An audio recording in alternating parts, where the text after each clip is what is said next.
Tonight on NewsVision, we will tell you what one theater company is doing to raise awareness against gun violence. Forget everything you ever thought you knew, because each story represents a different person, a different perspective. Plus, we will introduce you to one South Florida educator that has been recognized for her great work in teaching middle school students. They learn discipline. Music education is essential. And later on, we will take you to the biggest NFL fundraising event in the country, right here in South Florida. There is no better event in the world than the Dolphins Cancer Challenge. All this and more on tonight's show, and it starts right now.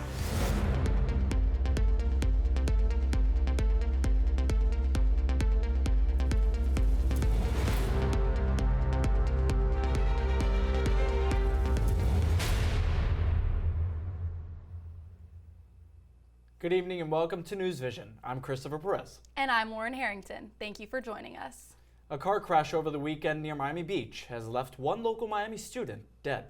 Gabriela Rios Flores, a 19-year-old student at FIU, died at Jackson Memorial Hospital on Monday after being seriously injured in a car crash on the MacArthur Causeway. Police say Flores' Jeep broke down on the road, and after an officer helped move it to the shoulder of the causeway, a driver in a Polestar crashed into her car at nearly 100 miles per hour. The impact of the crash threw Flores from the vehicle. Flores was an international student from El Salvador, studying communications at FIU. The driver of the car that hit Flores, 24-year-old Nicholas Robinson, is held at the Metro West Detention Center on a $200,000 bond total for these two charges. Police say Robinson was under the influence and speeding and is now facing DUI and vehicular homicide charges. The city of Miami Beach is enforcing strict rules for this year's upcoming spring break. And in the promotion of these rules, the city is appealing to a younger audience, asking them to take a reality check. City officials released a reality TV-inspired video highlighting rules and urging spring breakers to take travel elsewhere. They say visitors should expect $100 parking curfews, a heavy police presence, security checkpoints, and DUI enforcement, all which will be strictly enforced. According to the U.S. Centers for Disease Control and Prevention Wonder database, in 2022, gun violence became the leading cause of death in children and teens in America. There have been numerous nationwide movements pushing for greater gun restrictions. Brian Matute explores what one theater company is doing to raise awareness against gun violence. The topic of guns is one of the most heated ones in the United States. However, some are trying to turn that debate into a dialogue using the power of theater. Arms Around America is an evening of 6 short plays based on the lives of families from around the country whose lives have been shaped in some way by guns. Dan Fruit and his company have partnered with MDC Live Arts Miami and Miami Light Project to perform Arms Around America in MDC's North Campus.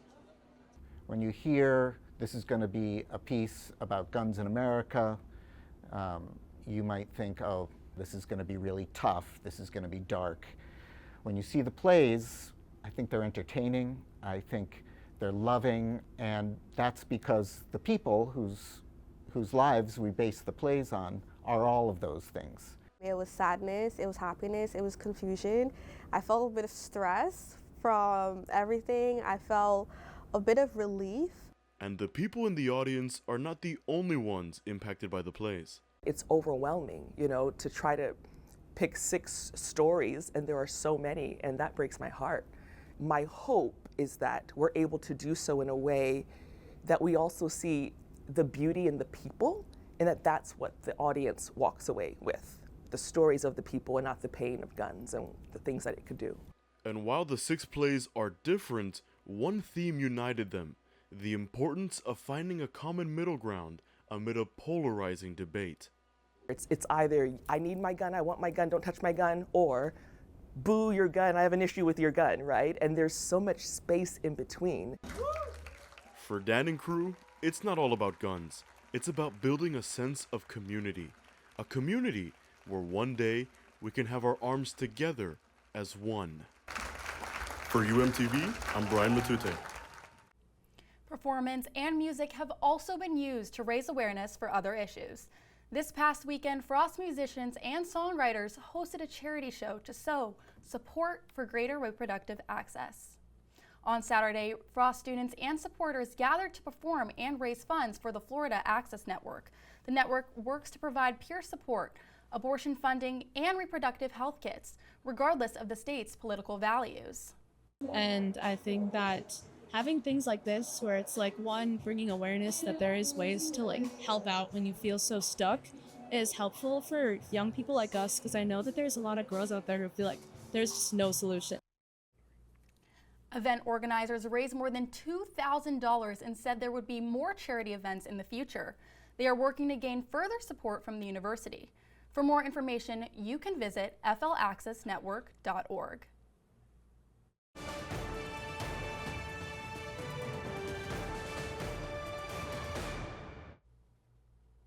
Hello and welcome to Coast, bringing you coverage from across the United States. I'm Shane McDonald. And I'm Ariel Weil. It has been a busy week for Elon Musk and the Department of Government Efficiency, known as DOGE, who have got themselves in some hot water. Early last week, Elon Musk and DOGE sent out an email to government employees requiring them to summarize their weekly work, but many have criticized the order, calling it an unnecessary performance review. After asking federal employees to summarize their contributions over their last week of work, Elon Musk stated on X that filling out the inquiry was a requirement and that, quote, failure to respond a second time will result in termination. The announcement drew criticism from many high-ranking officials, including several of Trump's own cabinet members. Employees of the State Department, Defense Department, Justice Department, Homeland Security, and Energy Department all were told not to comply with DOGE's email. Musk attended President Trump's first cabinet meeting on Wednesday and explained the reasoning behind the memo. To be clear, I think that email perhaps was best interpreted as a performance review, but actually it was a pulse check review. Do you have a pulse? During the meeting, Trump did acknowledge the discontent that Musk has caused within the cabinet, but doubled down on him and his administration's support of Musk in the role with DOGE. Is anybody unhappy with Elon? If you are, well, throw him out of here. Is anybody unhappy?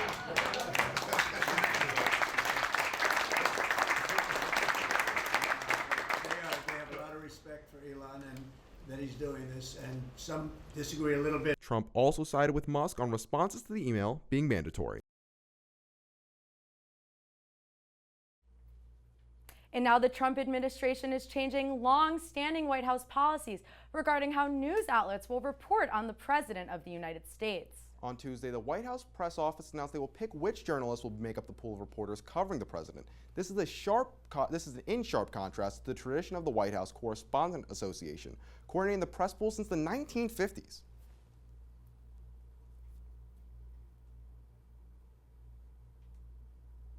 Critics say the new policies give Trump the ability to limit himself to the press that report favorable coverage of himself. Leavitt said that the 5 networks that make up the current daily television rotation, ABC News, CBS News, Fox News, and NBC News, as well as CNN, will remain in rotation. The White House disbanded the national database that tracks federal office misconduct nationwide. The Justice Department issued a statement saying, quote, agencies can no longer query or add data. The database became decommissioned after following an executive order signed by Trump on his first day in office. The site went public about a year and a half ago in 2023. Not as public domain, but as a place where law enforcement agencies could search for information about new hire or other officers within their ranks who had a history of abuse, violating department policies or law, for example, racial bias or excessive use of force. That's all we have for now on Coast to Coast. We'll be back next week with your national updates. Thank you, Shay and Ariel. Just a few weeks ago, many Homestead residents came together outside City Hall to protest the growing ICE raids and deportations of undocumented immigrants in Florida. The protest had a large turnout, with the group expressing their views through posters and chants. However, a few days later, the Instagram account that organized the event was deleted. But as of Tuesday, the account is back up and running, with a new protest date set for Friday, March 21st. Starting tomorrow, many Americans are pledging to participate in the 24-hour economic boycott of large organizations in response to the elimination of DEI programs across the country. The boycott was introduced by the People's Union USA to urge Americans to not give businesses to major retailers who have dissolved their DEI initiatives, such as Target, Walmart, Best Buy, and Amazon. In addition, the People's Union is encouraging people to refrain from buying from fast food and convenience store chains, and instead focus their spending on local small businesses. Today, Israeli officials have arrived in Cairo to discuss extending the current ceasefire deal and secure the release of additional hostages. Last week, Hamas released the bodies of 4 hostages, and many worry for the safety of those still imprisoned. Here in South Florida, numerous events are being held by Hillel and other Jewish organizations to bring the community together during this trying time. Nicole Kickert is here on campus where the Jewish Legal Society is taking a creative spin on bringing a community together with baking. Nicole? Happening right now at Law School, the Cardozo Jewish Legal Society is hosting their annual challah baking event. The society invited students to come on out and learn how to make this absolute staple in Jewish cuisine. Now, students are behind me now, getting their hands dirty, helping mix up the dough and braid the bread, and I've even had the opportunity to get involved and get my hands a little dirty too. Now, this is the 3rd time this event is being held, and organizers say it is absolutely vital to have fun events like this in this time for the community. Especially since October 7th, there's been a lot of different sides vilifying one another, saying this is this, and Israel this, and Gaza this, and Hamas this. And this provides an opportunity for us as Jewish Americans to get together beyond political. Now, this event is one of many being held in South Florida during this time to help bring the Jewish community together. On Wednesday, the North Miami Beach officials held a candlelit vigil to help honor the lives of members of the Babas family who were killed as hostages. Now, Hillel is also doing their part, hosting their weekly Shabbat dinner, where they're inviting students to come out to pray and reflect during the week. Reporting live for UMTV, I'm Nicole Kickert. Thank you, Nicole. The Dolphins Cancer Challenge hosted their annual bicycle race last weekend, and tonight they are giving students the chance to ride for the cause. Stay with us. When I got the opportunity to get her, there wasn't no choice. I told myself, I'm gonna take custody of my daughter. It's my baby. That's what we're supposed to do as men. Take care of our home, build a foundation, you know what I'm saying? Love, our money, she's my purpose. I'm here to walk with her, hold her hand until she can walk alone. Ain't nothing like being a father in this world.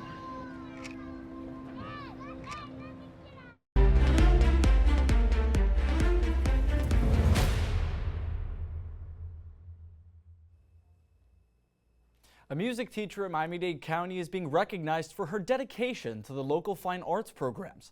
Kayla Butter tells us what she hopes her platform can do for her students. For many students, music education is more than just a required class period. It's an escape, passion, and even a future career path.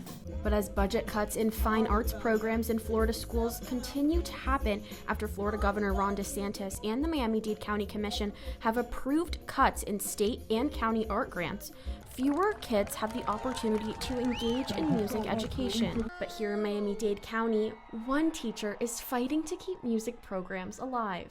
I fell in love with learning through music. And I know this does the same for our kids. They fall in love with learning. They learn how to struggle. They learn discipline. Music education is essential for our kids. And now her efforts are being recognized. Vivian Ventura, the orchestra director at Southwood Middle School, has been named Miami-Dade County's 2026 Teacher of the Year. It was a big surprise. I was very excited to get it though because it was such a great opportunity to represent the fine arts. Ventura has been working for Miami-Dade County Public Schools for 21 years, advocating for music programs across her district and organizing yearly student concerts in the community. She is one of nearly 18,000 teachers in more than 470 schools in Miami-Dade County who were up for the award. It's important for all the amazing work that she does with our kids and in the community be celebrated because it is an amazing accomplishment for her, for our school, the community, and everybody involved. And those involved with the Teacher of the Year celebrations say that awarding exceptional teachers makes a difference. It's important to motivate them, and motivating them also motivates other teachers. Ventura says that while she has enjoyed being celebrated, she's more excited about what this win could mean for music programs across Miami-Dade County. You either enjoy the feast or you enjoy the harvest. To me, this is more about harvesting, about making sure that everybody sees the power of music, everybody sees that we have to support the fine arts. Now, she just hopes that her new platform can help her to continue to inspire students through music. Kayla Butter, UMTV. Each year since 2010, the Miami Dolphins team hosts the biggest NFL fundraiser at Hard Rock Stadium. It's called the Dolphins Cancer Challenge, and participants can bike, run, or walk to raise money and awareness for cancer research. Ariel Wheel got the chance to check it out.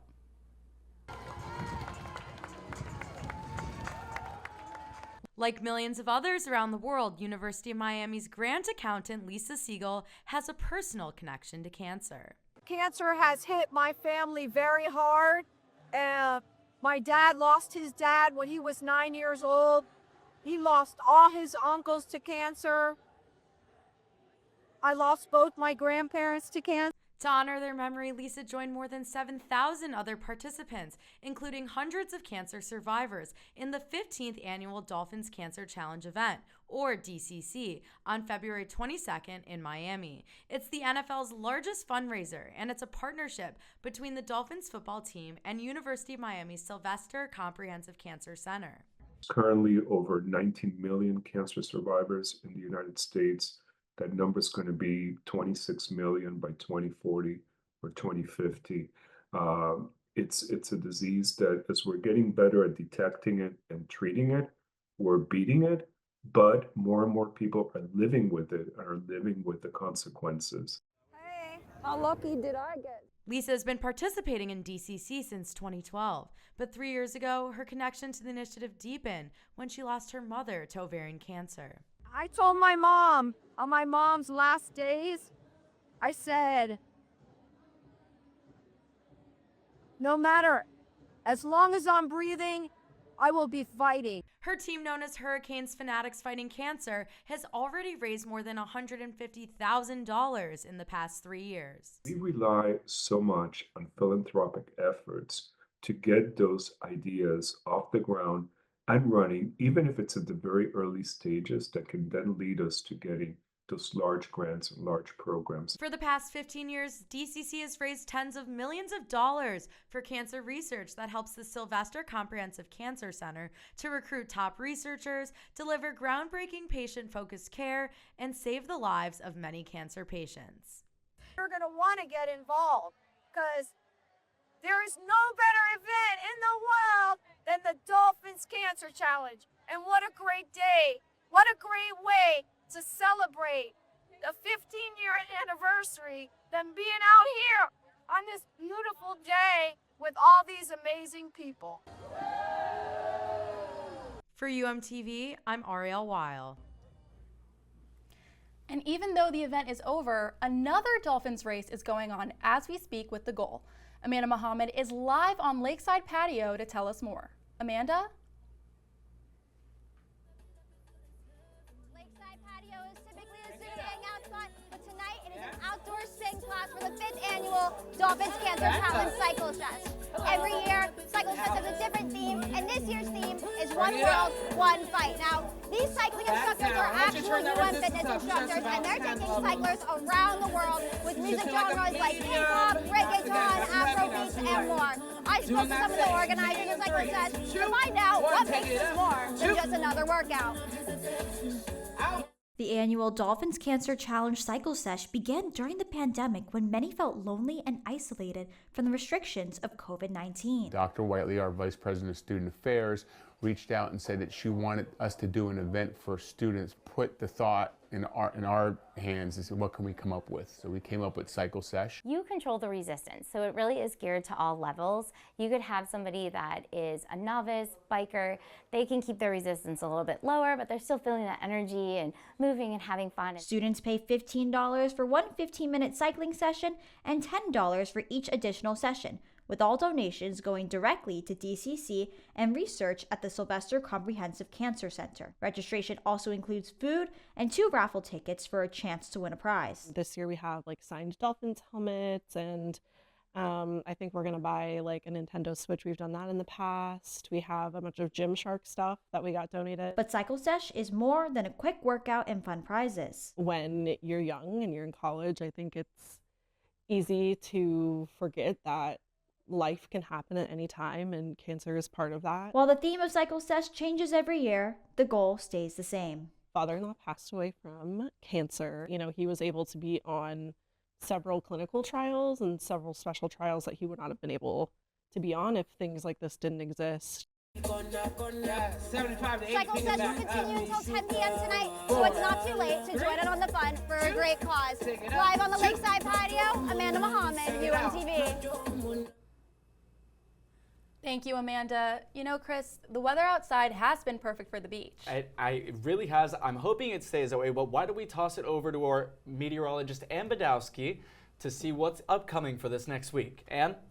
Yeah, well, if you're going to go to the beach this weekend, I have some good news for you. First, we're going to be waking up to some colder than normal temperatures tomorrow morning with 61 degrees here in Miami as we're waking up. You can see it's a little bit colder as we head north towards Tallahassee, and if you're out on Key West, those temperatures are going to be pretty similar to what we've been seeing for the past few days. But if you are looking to go to the beach, I have some good news for you. Our UV forecast is going to be looking absolutely beautiful tomorrow, Friday, with UV 7, and as we head into the weekend, a little bit higher, so make sure you have your sunscreen on hand for any time that you're going to be spending outside. We also have some dew point temperatures to pair very well with that outdoor time we're going to be spending as well. 47 degrees for our dew point temperature on Sunday with a cold front that's going to be passing through. So we'll have a little bit of a break from those muggy temperatures and conditions that we are so used to here until we head into the middle of next week as well. As for our drought monitor, though, we see some pretty similar conditions to what we've been seeing over the past few weeks as well. Here in Miami, we're still in a moderate drought, so make sure you're keeping an eye out for any sort of water restrictions that we might be seeing. But we might see some rainfall as we head into next week right before spring break. As you can see, we have a 33% chance of having precipitation above what we usually see in the area, which will be able to help a little bit with our drought issues, but we have to keep our fingers crossed. As for our 7-day, we have some beautiful weather ahead of us as usual. Perfect sunshine. You can see some of those colder temperatures for our wake-up temperatures for Friday and Saturday. So definitely something to keep an eye on, but other than that, we have some pretty gorgeous weather ahead of us. Thanks, and back to you guys. Thanks, Ann. Dancing is known to have several physical and emotional benefits for people of all ages. But, as Penelope Gilbert explains, for certain people, dancing can be life-changing. This is 38-year-old Ramon Montero. And dancing is one of his many passions. I love the dance. I like the way I dance. Montero suffers from Down syndrome, but he's never let that stop him from showing off on the dance floor. So he's the social butterfly of everybody. He becomes friends with literally any person that he meets. He's like a bright spot in the program for sure. Montero found his love for dance all thanks to one program here at Doral Legacy Park. The Feel the Beat program offers dance classes and even performance opportunities for both kids and adults with special needs. We have like 12 years working with kids with disabilities, with special needs. And dancing in particular can improve disabled people's quality of life. This program can bring social skills, memory skills, and the ability to see, through the mirror and follow directions. We have research where the music, the rhythm, the beat can help them to follow simple directions. Coming to programs like this where they can interact with other people, maybe people with their same disability, other disabilities. They look past that disability and they kind of work together to a common goal, and they create really meaningful relationships. Ubeto has been working with disabled children for 25 years, and for her, it's become a fulfilling passion. To be with this population is a blessing. To dance with them and to see how they perform is why we are here. We are here to work with them and for them. And her love for her students goes both ways.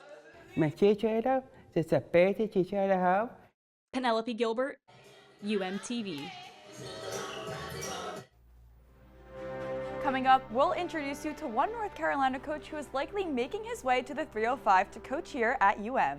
Also, we'll take a look at how one Cane's favorite treat at baseball games, the Mark-Light milkshake, is getting a little bit sweeter for students. Stay with us. My biggest fear in the middle of my addiction was that I would never be able to get over it and that my kids wouldn't have a father. I started thinking, you know what? This isn't my story. For the longest time, fear held me back from ultimately being who I wanted to. I had to become a better man to be a better father. It's important to me that my kids are empowered and truly believe that if they can think it, they can do it.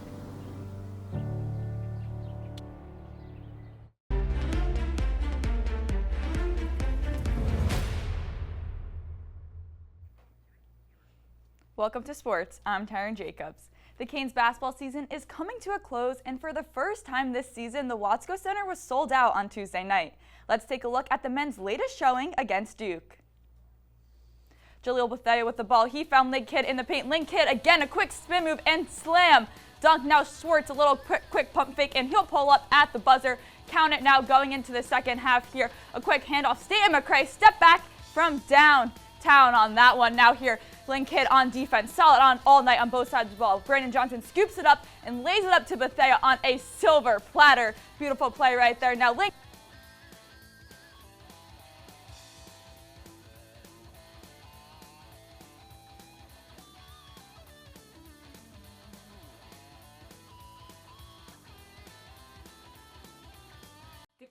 In that game. Bill Courtney took over as the interim men's basketball head coach in late December following Coach Larenego's resignation.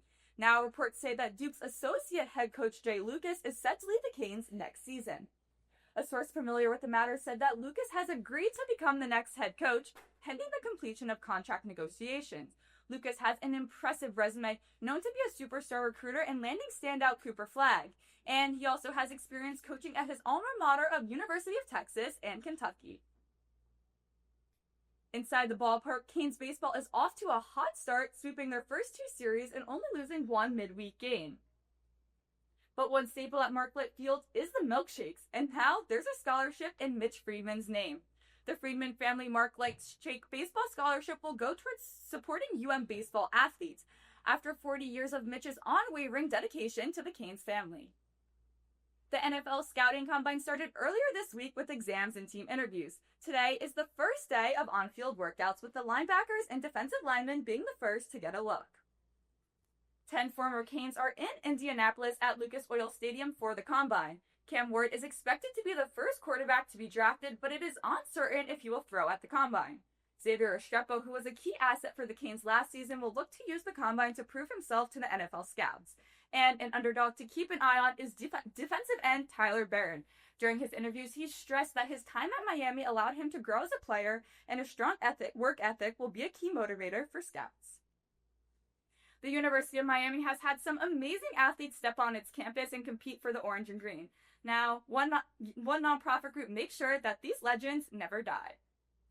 The UM Sports Hall of Fame Museum held its 14th annual Celebrity Bowling Tournament this week at King's Dining and Entertainment in Doral. Monday's event was hosted by former women's basketball coach Katie Meyer and national champion quarterback Bernie Kosar. Meyer and Kosar were among a handful of Miami Hall of Famers in attendance as former athletes and fans alike competed in a friendly bowling tournament. The Hall of Fame hosts multiple events each year to help promote the museum, which has been a staple on campus for decades. But, I like to tell people that you can't know where you're going until you know where you've been.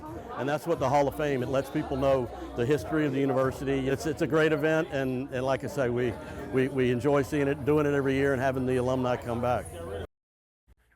Ultimately, the bowling tournament is a way to connect Hurricane fans with the icons that built the foundation for what students and supporters see today. The next event for the Hall of Fame is its 55th induction banquet on April 17th at the Watsco Center. You know, Taryn, that sounds really exciting. Maybe we can go sometime. Yeah, I would be super excited for that. Yeah. Would love to check it out. A lot of fun. Well, you know, that's all the time that we have for this week's edition of NewsVision. Be sure to tune in at the same time next week. Have a good night.